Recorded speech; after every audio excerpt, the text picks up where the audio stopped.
here. I know your boy is in L.A. I'm in a fresh studio, not a cubicle like the bureau camps. I feel free. I feel easy. My man Snoop Dogg is coming into the house. But obviously, I got to deal with Elvis. I mean Top Gun. I mean J.J. Redick. It's great to see him. My man Tim Legler's in the house. The both of them in studio with your boy Stephen A. live over the national airwaves. There will be nothing missed. Absolutely, positively nothing about the sport of basketball. Don't y'all feel honored? I know I am. First takes in the house. Let's rock. And Boston by one. Harden sizing up Horford. It's a three. 2-point Sixer lead. I work on that shot every day. I got the confidence to shoot it. Harden spectacular 45 points. We are here to win. We're coming here to get game 2 as well. The Sixers have captured game 1. Good day. What's going on, everybody? Welcome into First Take. As you can tell by Stephen A's intro, it's going to be a fantastic day. We've got Snoop live with SA from the West Coast in just a bit, and I got JJ and Legs, so we can shoot over here. How we doing, fellas?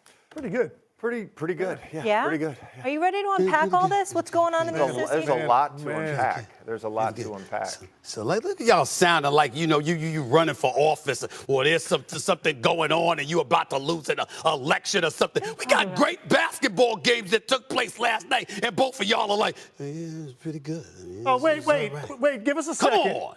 Give us a second. We don't just come running out of the gate like you necessarily. I'm just saying. Hey, listen, if I could run out of the gate at 7 a.m. West Coast time, okay, you could run out of the gate at 10 a.m. Let's go. I'm just waiting for the opportunity to do one of your cold opens. That's what I want. Yeah. Wow. You want me to bring energy off the top? Like, you got to give me the opportunity. I'm sitting in your seat today. I'm ready. Let's go. Well, first of all, a couple of things, Molly. You know something very important. Number one, you do know the responsibility that comes with sitting in that chair. And I'm going to one-up you, J.J. Redick. JJ's a star. You can do, J.J. Redick, you can do the cold open tomorrow. It's the one thing I don't think you can do. I'm going to put you on the spot. You can do the cold open tomorrow live on First Take. We going to cold open with J.J. Redick. I want to see this myself. I think you're up for the challenge. I think you're ready for it. No. See, this is what happens. Stephen A. spends a couple days in L.A. He doesn't know how to act. Let's go. It's totally see a different energy. I know. It's ridiculous. All right. How about James Harden, though? He was ridiculous, silencing the critics, defying the odds as Philly steals Game 1 without Joel Embiid with a 4-point win in Game 1 of the Eastern Conference semis. This was in Boston. Harden with an epic performance, dropping 45. James, what was your mindset going in? We didn't come in the game expecting to lose. You know what I mean? Like, we are here to win. And even after this game, I told guys, don't get too happy. Like, we even kill.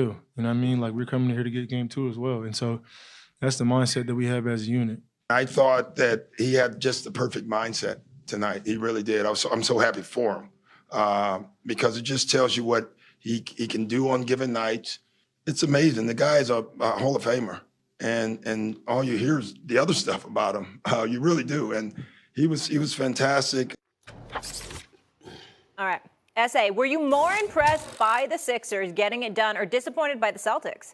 I was incredibly impressed with the Philadelphia 76ers because I gave them zero chance without Joel Embiid. I wasn't talking about the game. I'm talking about the series. Overall, I give them zero chance without Joel Embiid.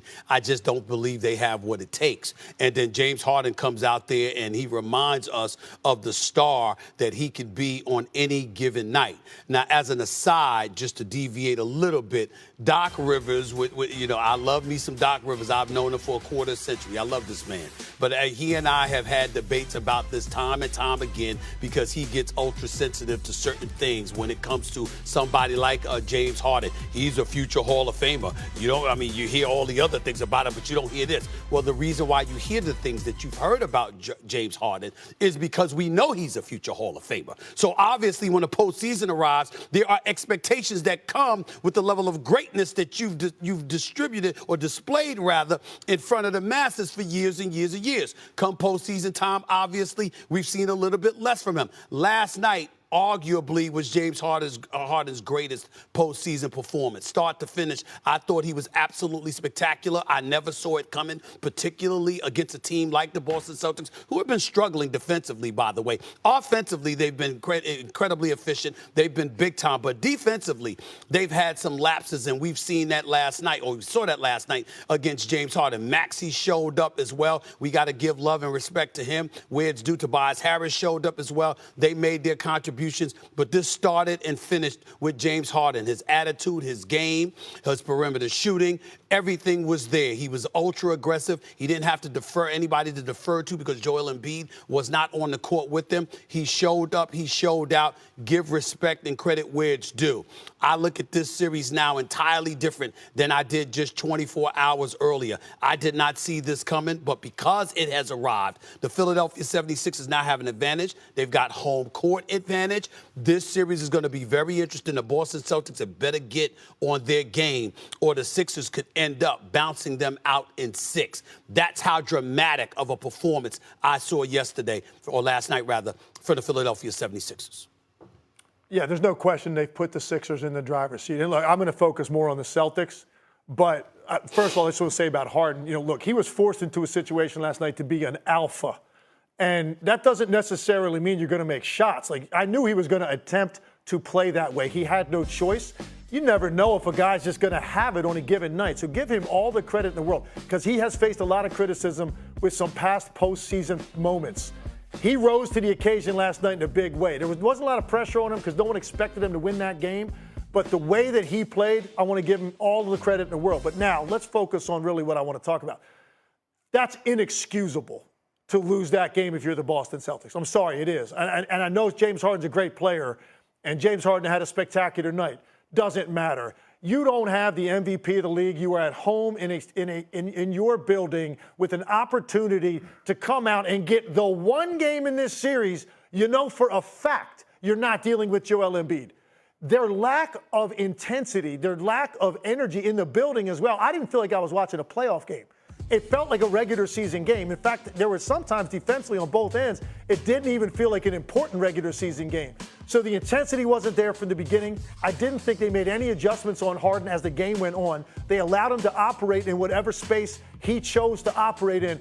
And it's one thing to do it at the beginning of the game, but after a dude is up to 20, 25, 28, 35, you kind of know where this is going, and you also know the shots he's going to hunt if the game stays tight. They never adjusted to it. But my biggest problem of all was what they were doing offensively down the stretch of this game, particularly their last set down 2, to not have Jason Tatum involved in any action. It doesn't necessarily mean he's going to touch the ball or shoot the ball. He has to be in the action to force the defense to react to him.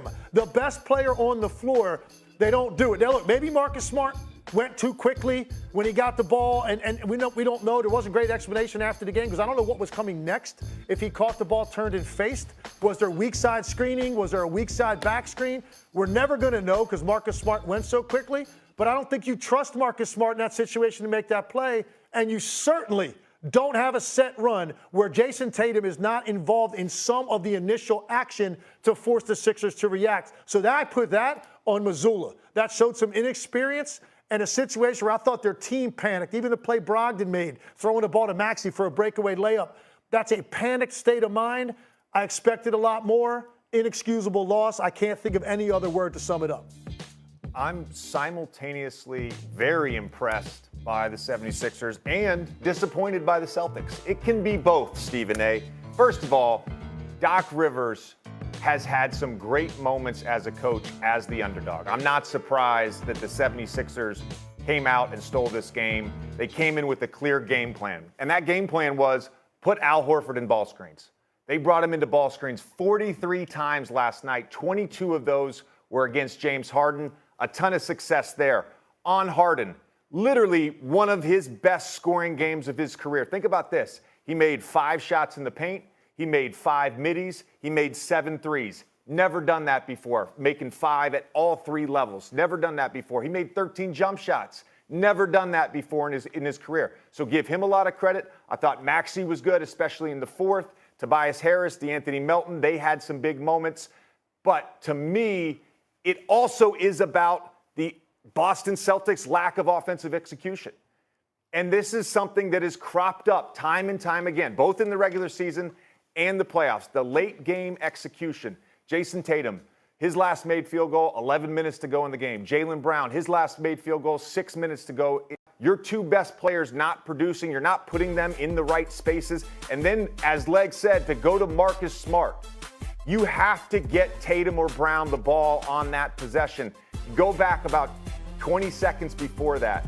This is where you can be both. You can be impressed and disappointed.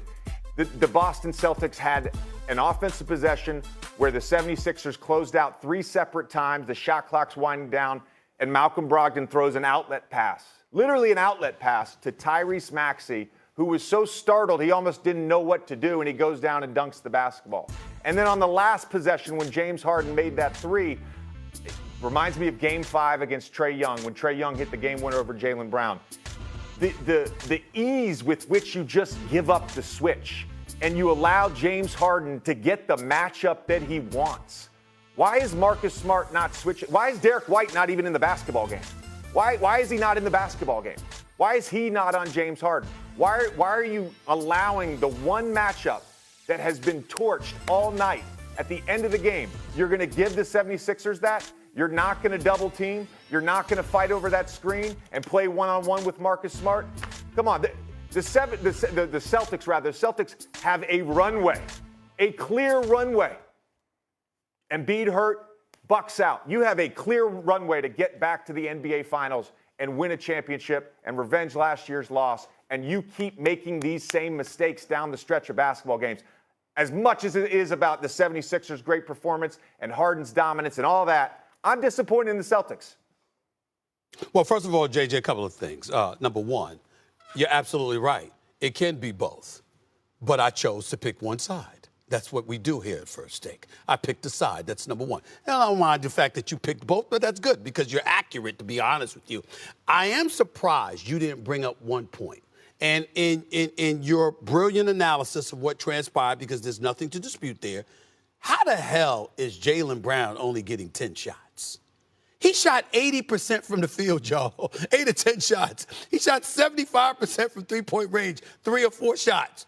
And he only had 10 shots for the game. To me, even though everything that you both have said is right on point, I am stunned that we haven't really focused on that, because to me, it's the playoffs. And the reality of the situation is you've got 2 stars, not one. You got a star that averaged 30 for you. You got another star that averaged over 26 points per game for you. He's shooting the ball efficiently, and you don't find a way to get him the ball. Forget the last play. I'm not saying forget it literally, because I understand it's important. But I'm saying prior to that, it might not have come down to that if you got him the damn ball more. Figure it out. So Mazzulla definitely needs to be called on the carpet for that. But in the end, when I'm talking points, last time we had 45 points in a game, in a playoff game, I think it was 2015, had like 44 in 2017 and 2018. But this was tied a career in playoff points. He was definitely in his bag. He was definitely aggressive. I would appreciate what I saw from him, because I didn't expect to see that. I really, really didn't. And the fact that we did see that, and he has that level of confidence, tells me something about Philadelphia, and Boston better be ready. These are not the Atlanta Hawks. Philadelphia clearly can take them. The Suns need to be ready, because clearly the Nuggets are taking them. And we go to the West now, where the Nuggets took a commanding 2-0 lead over the Suns in